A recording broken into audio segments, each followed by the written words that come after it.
রাজধানীর মোহাম্মদপুরের জেনেভা ক্যাম্পে মাদক বিরোধী বিশেষ অভিযানে ৪০ জনকে গ্রেফতার করেছে ঢাকা মহানগর পুলিশ ডিএমপি।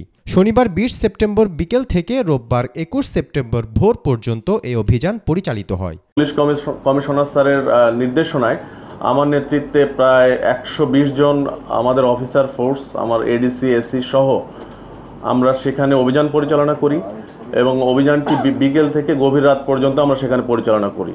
আজ রোববার দুপুরে মিন্টু রোডের ডিএমপি মিডিয়া সেন্টারে আয়োজিত সংবাদ সম্মেলনে এ তথ্য জানান তেজগাঁও বিভাগের উপপুলিশ কমিশনার মোহাম্মদ ইবনে মিজান। তিনি জানান, প্রায় ১২০ জন পুলিশ সদস্য এই অভিযানে অংশ নেন।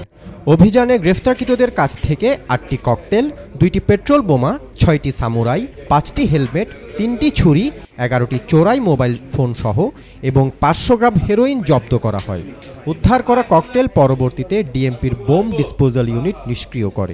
অপরাধে জড়িত আমরা ৪০ জনকে সেখান থেকে আটক করি এবং সেখানে আলামত হিসেবে আমরা তাদের কাছ থেকে ডিসি ইবনে মিজান বলেন, গ্রেফতারকৃতদের মধ্যে অনেকে দীর্ঘদিন ধরে ক্যাম্পের অভ্যন্তরে মাদক ব্যবসা ও বিভিন্ন অপরাধমূলক কর্মকাণ্ডের সঙ্গে জড়িত। তারা জেনেভা ক্যাম্পের কুখ্যাত মাদক ব্যবসায়ী বুনিয়া সোহেল, পিচ্চি রাজা ও চুয়া সেলিমের সহযোগী হিসেবেও কাজ করত। জিজ্ঞাসাবাদে আরও কয়েকজনের নাম উঠে এসেছে, যাদের বিরুদ্ধেও শিগগিরই অভিযান চালানো হবে। থেকে ৮টি ককটেল উদ্ধার করি, যেটি পরবর্তীতে আমাদের ঢাকা মেট্রোপলিটন পুলিশের বোম ডিসপোজাল ইউনিট সেটিকে ডিফিউজ করে।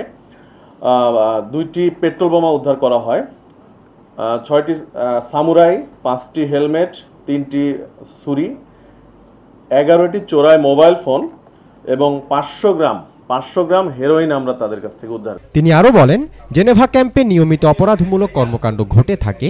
মাদক ব্যবসা সম্পূর্ণ নির্মূল করা কঠিন হলেও পুলিশ নিয়ন্ত্রণে রাখার চেষ্টা করছে। সাম্প্রতিক সময়ে মোহাম্মদপুর এলাকায় অপরাধ বেড়ে যাওয়ার প্রসঙ্গে তিনি বলেন, গত ৬-৭ মাসে ৩,০০০-এর বেশি অপরাধীকে আইনের আওতায় আনা হয়েছে। প্রতিদিন অপরাধপ্রবণ এলাকায় বিশেষ অভিযান চালানো হচ্ছে, ফলে অপরাধ অনেকটাই কমে এসেছে। আমাদের এই মাদক এবং এই বিভিন্ন অপরাধে যারা জেনেভা ক্যাম্পে অপরাধ করে আসছে তাদের বিরুদ্ধে আমাদের এই ধরনের অভিযান আগামীতেও অব্যাহত থাকবে এবং আমরা মনে করি যে জেনেভা ক্যাম্পে যে বিভিন্ন সময় যে আনরেস্ট পরিস্থিতি তৈরি হয়, এই পরিস্থিতি যেন ভবিষ্যতে না ঘটে সেটির জন্য ঢাকা মেট্রোপলিটন পুলিশ সদা তৎপর থাকবে এবং আমরা বিশ্বাস করি যে আপনারাও আমাদের পাশে থাকবেন। তো ধন্যবাদ সবাইকে। যদি কোনো প্রশ্ন থাকে। ডিএমপির পক্ষ থেকে জানানো হয়, এ ধরনের অভিযান ভবিষ্যতেও অব্যাহত থাকবে, যাতে এলাকায় শান্তি শৃঙ্খলা বজায় থাকে এবং জেনেভা ক্যাম্পে অস্থিতিশীল পরিস্থিতি আর না হয়। Desk report, B news 24।